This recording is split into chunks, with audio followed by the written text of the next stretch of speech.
Welcome to our channel. Today we how to uninstall VS Community and keep projects safe, full guide step by step clearly.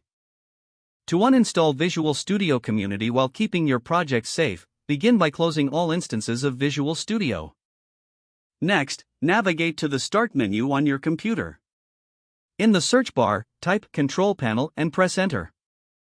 Once the Control Panel opens, select Programs. Then click on Programs and Features. Scroll through the list of then, click on the Uninstall button at the top of the list. A new window will appear, asking for confirmation to uninstall. Proceed by selecting Yes or Uninstall to continue. The Visual Studio installer will launch, allowing you to choose components to remove.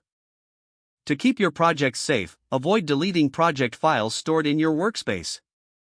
Ensure that you have backed up any custom settings or extensions before proceeding with the uninstallation.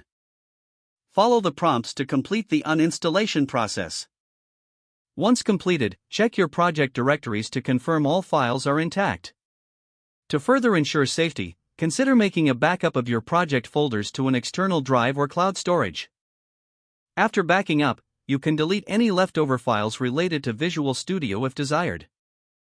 Finally, restart your computer to finalize the uninstallation. Your project should now be safe and intact, ready for the next steps in your development journey. If the page does not load, refresh the browser or try again in a private or incognito window. Make sure you are using the correct email address, then retype it carefully to avoid small typos. If your password is not accepted, use the reset option and create a new strong password you can remember.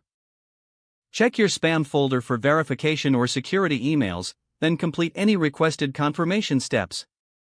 Enable two-factor authentication if available to improve account security and reduce unauthorized access risk.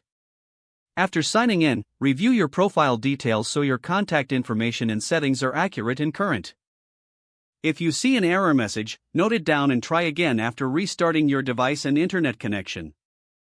Log out when you finish, especially on shared devices, to keep your account and payment information secure. If the page does not load, refresh the browser or try again in a private or incognito window. Make sure you are using the correct email address, then retype it carefully to avoid small typos. If your password is not accepted, use the reset option and create a new strong password you can remember. Check your spam folder for verification or security emails, then complete any requested confirmation steps.